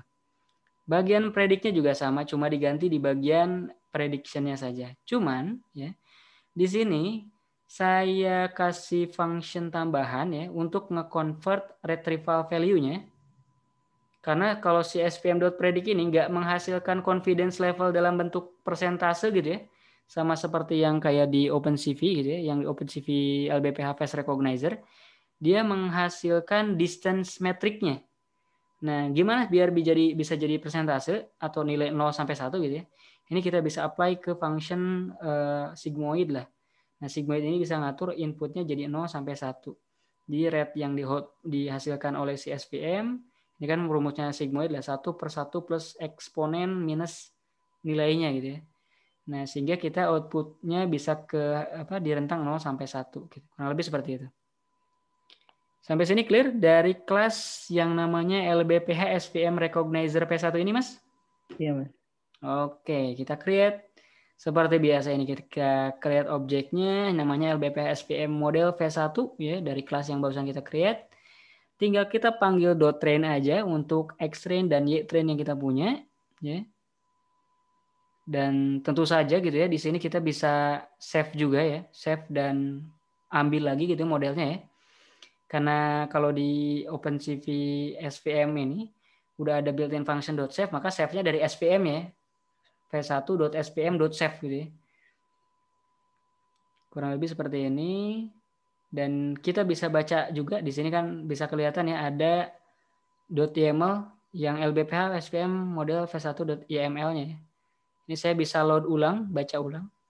Dan kita make sure ya model yang hasil di load dibaca itu prediksinya sesuai gitu ya. Kita predict pakai ya function.predict yang ada di dalam kelasnya ya. Intinya dia nge-calculate LBP histogram dan nge-apply ke SVM-nya untuk dipredik hasil histogramnya ya. Dan sekali lagi ingat, si SVM-nya ini menggunakan kernel Chi-square. Jadi mirip-mirip dengan yang implementasinya di OpenCV Face Recognition LBPH, Chi-square-nya sebagai metric tapi untuk nearest neighbor ya. Tapi nah sekarang classifier-nya diganti pakai SVM gitu. Setelah barusan kita berhasil ngepredik, kita bisa plot confusion matrix dan classification report-nya.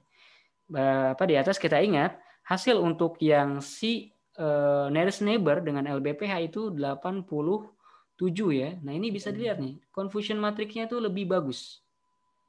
Cuma satu ya 2 aja yang melenceng gitu ya. Iya, Mas. Dan ingat ini untuk data tes, data yang si model sama sekali nggak pernah lihat gitu ya. Untuk hasil akurasinya juga 98%. Dan ini secara tahap pemrosesan machine learning ya udah sesuai dengan step by step apa yang harus dilakukan di machine learning. Udah standar lah. Jadi pun kita apply benar-benar ke data test yang katakanlah data real time kamera yang nggak pernah sama sekali si model lihat, ya kurang lebih confidence level yang bisa kita achieve adalah sampai 98%. Kalau yang kemarin kita tes ya bisa tinggi ya karena yang kita pakai data training juga kan, kita comot dari folder dataset gitu kan. Iya. Tapi ini benar-benar kita bisa yakinkan 98%-nya itu untuk data yang nggak pernah si model lihat sama sekali. Kurang lebih seperti itu. Nah, sampai sini ada yang mau ditanyakan terlebih dahulu, Mas? Kita udah berhasil nih bikin model sistem face recognition, classifier menggunakan SVM, fitur extraction-nya menggunakan LBPH. Dan setelah di-compare dengan implementasinya yang nearest neighbor, ternyata lebih bagus. Ya tentu saja ya, karena SVM ini algoritma classifier yang lebih canggih dibandingkan nearest neighbor ya. Oke. Ada yang mau tanyakan? Belum sih, Mas. Oke, kita lanjut ya. Iya, lanjut. Nah, ini juga saya create juga. Sebenarnya sama seperti yang di atas, cuma ya ini SVM-nya bukan pakai yang OpenCV ya. Ini sebagai variasi aja ya. Manakala pengen nggak mau pakai OpenCV sama sekali gitu ya. Apakah bisa pure pakai scikit-stack gitu ya, scikit-image dan scikit-learn gitu ya? Bisa. Di scikit-learn dia ada SVM juga ya. Ini ada modul SVM, di dalam modul SVM-nya ada function SVC untuk support vector machine classification ya. Dan tentu saja yang diganti cukup bagian SVM-nya di sini. Dan sayangnya nih ya di SVM-nya scikit-learn ini kernel Chi-square-nya belum ada gitu ya. Belum ada kernel Chi-square, makanya kita harus create manual seperti yang kita lakukan di atas ya untuk LBPH nearest neighbor. Jadi kita bikin functionnya Chi-square distance seperti ini. Cara nempelin function Chi-square distance-nya ke dalam SVC-nya gimana? Kalau di nearest neighbor kan tinggal kita masukin aja nama function Chi-square distance-nya di input parameter metrik gitu kan. Cukup gampang. Tapi kalau di SVC dia nggak ada input metriknya itu. Jadi dia cuma nggak bisa juga kita masukin di kernel sama dengan Chi-square distance gitu ya. Satu-satunya yang mungkin yang saya temukan itu kita create sebuah objek namanya itu distance metric ya. Makanya di sini saya import neighbors property namanya distance metric. Nah, metriknya ini perlu dikasih nama pyfang ya. Kenapa harus dikasih nama pyfang? Ya menandakan kalau function yang mau kita masukkan ke distance metricnya itu adalah user defined function atau function yang kita create sendiri. Nah, barulah di sini saya masukkan chi-square distance-nya. Nah, di sini saya kasih nama chi-square. Jadi, tahapnya seperti apa kalau seperti ini? Jadi, seolah-olah chi-square-nya itu terlepas dari SVM-nya, Mas. Jadi, apa istilahnya? Kalau yang dilihat-lihat di atas kan, SVM dengan chi-square-nya jadi satu kan. Atau yang nearest neighbors dan si chi-square-nya yang juga yang walaupun user defined di atas kan jadi satu juga kan. Kita nggak melihat apply-kan dulu ke chi-square, baru hasil chi-square-nya kita masukkan ke nearest neighbor ataupun kita masukkan ke SPM, betul nggak? Iya, Mas. Nah, tapi di sini kita pisahin nih, karena gara-gara di SPC-nya gitu ya, nggak support kernel chi-square, yang support baru di OpenCV saja. Nah, tapi walaupun begini, kita bisa achieve hasil yang sama. Ini chi-square distance-nya. Terus ini ya function untuk ngedapatin histogram LBP-nya sama seperti di atas, dan ini adalah sliding window-nya ya. Dan ini bagian training-nya gitu ya. Pertama seperti biasa kita nge-calculate LBP histogram untuk semua gambar yang diinputkan di function train. Saya tampung di phase histogram seperti di atas juga. Nah, di sini saya convert ya. Kalau di atas kan nggak di-convert, tapi di-convert ya, lupa ya. Di-convert ya. Jadi float 32 si histogramnya ya. Nah, barulah di sini saya sebelum masukkan kan kalau sebelumnya histogram matriknya langsung di feed gitu kan ke model SPM-nya gitu kan kalau yang dipakai OpenCV. Kalau di sini karena pre-computed kernelnya gitu kan. Nah, di sini pre-computed artinya kernelnya nggak dihitung, nggak dikalkulate di dalam SVC gitu ya. Nah, kernelnya kita calculate di luar. Jadi kita sebut aja di sini K gitu ya. K sama dengan self chi pairwise ya. Untuk mengkalkulasinya itu pakai pairwise seperti ini. Chi square pairwise. Nah, tinggal kita masukkan self hismat dan self hismat. Harus dua nih dimasukin ya. Jadi kita mengapply si histogram matrix hasil inputan data trainingnya gitu ya. Nah, kita bisa create kernel datanya seperti ini menggunakan CV2 pairwise. Nah, CV2 C2 pairwise ini ya hasil creation dari function distance metric ya. Ini memang udah bawaannya si scikit-learn gitu. Kalau misalkan mau bikin custom kernel, wajib custom kernelnya itu di-create dari distance metric. Nah, sehingga kita bisa hasilin K gitu ya. K ini adalah kernel datanya. Nah, kernel data ini yang baru kita masukin ke SVM-nya. Kurang lebih seperti itu bedanya. Di fitting dengan label YN. Kalau predictnya sama juga, kita create kernelnya juga baru kita masukkan ke predict-nya gitu ya. Kurang lebih seperti itu. Ini kita bisa running gitu ya. Si LBPH SPM Recognizer V2 ya. Dan kita bisa panggil gitu ya. Jadi si kelasnya menjadi objek yang V2 seperti ini. Kita bisa training untuk keseluruhan data, X-train dan Y-train. Ya. Kita tunggu sampai proses trainingnya selesai. Kalau proses trainingnya udah selesai, Mas, kita bisa save modelnya juga ya. Tapi karena ini pakai pure semuanya pakai scikit-learn, kan kalau di OpenCV itu kan ada .save, .load gitu kan untuk nge-save dan memanggil si modelnya ya dalam format YAML. Nah, kalau misalkan pure di scikit-learn, untuk nge-save model itu kita perlu bantuan library lain. Nggak built-in di model SVM yang ada di scikit-learn-nya ataupun di LBPH-nya juga gitu, nggak ada gitu ya. Nah, ini kita bisa pakai yang namanya tuh pickle ya, pickle mixin. Pickle mixin ini bisa nge-save objek ya, sedalam-dalamnya objek gitu ya, dalam file yang namanya .pkl ya. Di sini hasil save-an sebelumnya yang saya bikin.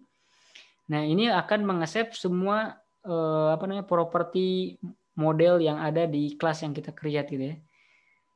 Ini tinggal kalau mau di-install tinggal execute aja pip install pixel mixin gitu ya, Mas. Ini kita bisa running ya. Metodenya saya create ada untuk save model, tinggal panggil aja gitu ya. Model objeknya apa, file name untuk di save-nya apa. Kalau mau ngebaca tinggal baca aja name-nya apa. Nah, ini contohnya kalau mau di save LBP, save SVM model V2. Ini objeknya ya mau di save. Saya kasih nama seperti ini, tapi ekstensinya .pkl bukan YML ya. Kalau YML untuk yang dari OpenCV ya. Ini bisa saya save seperti ini. Dan saya juga bisa load juga ya. Nah, tapi ini karena dia nge-save untuk keseluruhan objek, saya aja bisa gemuk banget nih. Kalau nggak salah ini bisa berapa ini? Lumayan gede. Ini terus tumbuh. Kalau yang atas, yang OpenCV cuma 27 MB ya. Nanti kalau udah deep learning ada yang ratusan MB, Mas. Sampai nyampe 1 giga. Gigaan juga ada kayaknya. Waduh, Itu modelnya gitu. banyak Jadi banget. dia pintar tuh benar-benar nyimpen di semua data itu gitu ya. Kalau ini machine learning aja untuk yang SVM 27 MB gitu ya. Nah, ini yang pakai pickle pasti bakal gemuk banget gitu karena kita nggak semua data kita masukin ya. Ini kita simpan objek benar. Ini 92 MB. Jauh banget itu. Hampir ya 4 kali lipatnya yang SVM di save dari OpenCV. Gitu. Ini kita bisa load barusan ya. Dan kita bisa apply predict untuk lihat hasilnya. Harusnya hasilnya nggak jauh beda ya. Ini kita punya 98%. Ya harusnya juga resultnya ya segituan juga ya. Ini kita bisa plot confusion matrixnya dan classification reportnya. Ya, percis banget sama. Betul nggak? Satu, dan di sini 98%. Artinya apa? Implementasi kita yang mau SPM-nya pakai OpenCV, terus LBPH-nya pakai scikit-learn, atau SPM-nya pun di scikit-learn dengan LBPH-nya di scikit-learn, itu output-nya sama, konsisten. Gitu. Artinya implementasi yang kita gunakan tuh sama gitu ya. Walaupun memang kode functionnya beda gitu ya Mas, tapi di dalamnya rumusan yang digunakan itu sama. Kurang lebih seperti itu tahapan-tahapan yang biasa dilakukan di machine learning. Kadang mungkin yang kita lihat gitu ya, misalkan, oh kita nggak puas dengan SVM. Gimana nih kalau misalkan kita pengen ganti dengan classifier lain? Bisa juga. Berarti ya metodenya seperti yang saya jelaskan tahap-tahapnya seperti tadi Mas. Gitu. Cukup clear? Konsepnya semuanya sama ya, Mas. Cuman classifiernya aja yang berbeda-beda gitu ya. Classifiernya berbeda gitu. Dan sekarang kan kita pakai ekstraktornya LBPH kan. LBPH-nya kita ganti, bisa kita ganti gitu. Bisa pakai eigenface, bisa pakai bahkan sebenarnya di 3 facial ekstraktor yang kita udah pelajari ada banyak facial ekstraktor yang lebih canggih lagi tapi memang complicated ya. Di sini kita cukup kenalin aja LBPH paling sederhana tapi akurasinya tinggi. Hasilnya memuaskan gitu. Bisa dilihat ini dikombin dengan SVM aja udah sampai 98% gitu ya. Akurasinya kurang lebih seperti itu. Cukup nangkep sampai sini ya? Iya Mas, iya Mas. Sebenarnya ini kan yang terakhir opsi aja ya Mas. Iya opsi aja. Ini cuma yang kemarin lah kalau misalkan kita mau kreatin. Ini kalau karena kita juga udah lebih ya. Ini silakan aja bisa dicoba sama Masnya. Ini persis sama banget dengan yang kemarin. Ini cuma nyomot doang lah. Bisa kita tambahin dataset kita intinya ada di folder my face, terus kita copy ke dataset yang kita create nama kita gitu apa gitu ya. Terus play lah serial time videonya. Sama hasilnya seperti sebelumnya. Kurang lebih seperti itu. Nah, ada yang mau ditanyakan lagi Mas? Ini saya pelajarin lagi nih Mas. SVM itu ada ini nggak misalnya rekomendasi buku gitu untuk SVM ini? SVM ini kalau literatur apa namanya berbahasa Inggris banyak. Nanti mungkin saya bisa kirim-kirimkan beberapa gitu ya. Nah, intinya kalau saya gitu ya di level machine learning opsi paling mantul gitu ya di semua kasus. Kalau nggak SVM, opsi kedua decision tree gitu ya. Tapi mostly di semua kasus dulu pernah saya kasus nge-handle face recognition, mau buat OCR, mau buat ini face recognition, mau buat plate number recognition gitu ya. SVM kalau di levelnya machine learning udah cukup gitu ya. Hasilnya bagus. Gitu. Iya Mas. Oke Mas. Siap deh. Kalau nggak ada yang mau ditanyakan lagi, mungkin kita cukupkan sekian gitu ya untuk pertemuan malam hari ini ya. Terima kasih banyak Mas. Udah sampai 9.14 ya, udah lebih. Tapi tadi kita juga mulainya dari 19.40 ya. Oke, kalau nggak ada yang mau ditanyakan lagi, mungkin saya cukupkan sekian untuk pertemuan malam hari ini. Sekian, selamat malam. Oke Mas, selamat malam. Terima kasih Mas. Iya, sama-sama.